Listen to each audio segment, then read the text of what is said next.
हे आता असं काम करू वाटत नव्हतं, पण आता जरा काम करू वाटते. जरा बसलं का असं बसूच वाटायचं सारा, त्याचं मोहर पाऊल टाकू वाटत नव्हतं.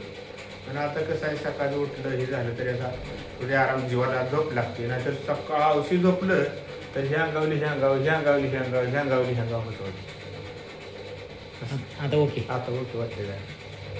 पहिले जास्त कसं होतं, शिरा ही अशा तांद्याच्या चालताना, आता शिरा बिरा अशा मोकळ्या खुल्लम वाटते. ते वडील आहेत. सगळं गुडघं हे व्यवस्थित नव्हतं. आता इथं आल्यापासून तो आज 3रा दिवस आहे, तर आज 90% फरक आहे. पूर्ण व्यवस्थित झाले, क्लिअर झाले.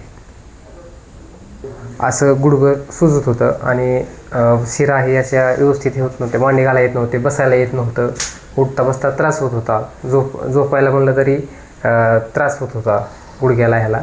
पण आता बऱ्यापैकी फरक आहे. असं बाळून निवडले ते काळे, असं मला बसता उठता येत नव्हतं. गुडघ्याचा त्रास होता, ते आता मला बसता उठता येते. असं बसता येत नव्हतं. आता हात मोकळून सोडलं तरी उठा येते, बसा येते.